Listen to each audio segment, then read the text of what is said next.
Ini semua nggak boleh dijadikan sebagai alasan untuk tidak melakukan aktivitas latihan beban. Karena latihan beban, balik lagi, dia membantu apa teman-teman sekalian? Membantu signal kepada bersih-bersih, ngangkat-ngangkat. Ini bagus nggak? Bagus teman-teman. Tapi kalau menjadikan itu sebagai udah gitu aja, ya mungkin kurang.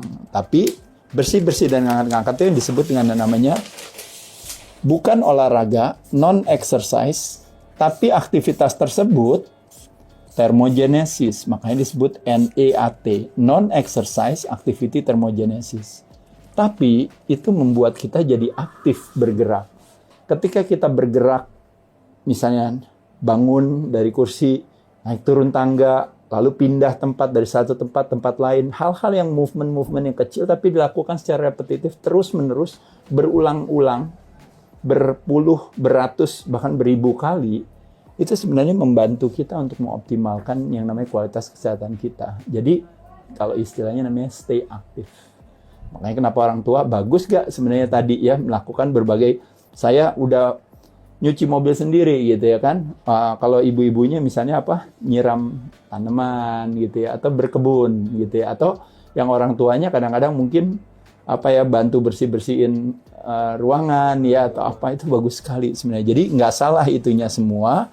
Itu yang disebut namanya exercise activity thermogenesis. Tapi balik lagi, ini semua nggak boleh dijadikan sebagai alasan untuk tidak melakukan aktivitas latihan beban. Karena latihan beban, balik lagi, dia membantu apa teman-teman sekalian? Membantu signal kepada otak kita. Salah satu yang jadi tantangan daripada relate-nya sama otak adalah apa? Ketika otaknya tidak bisa digunakan lagi, kan namanya disebut dengan namanya degeneratif.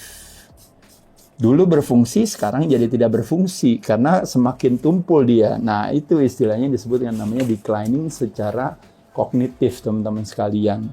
Salah satu yang umbrellanya paling besar yang disebut namanya demensia, atau sering dikenal dengan yang namanya resistensi insulin di otak. Disebabkan dua hal. Satu adalah kurang gerak, dan kedua adalah kebanyakan gula.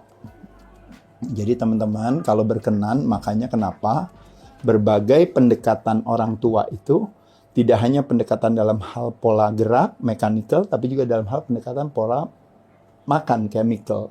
Nah, jadi makanya kenapa semakin tua juga mesti kontrol karbonya tuh teman-teman sekalian ya. Prioritas proteinnya dan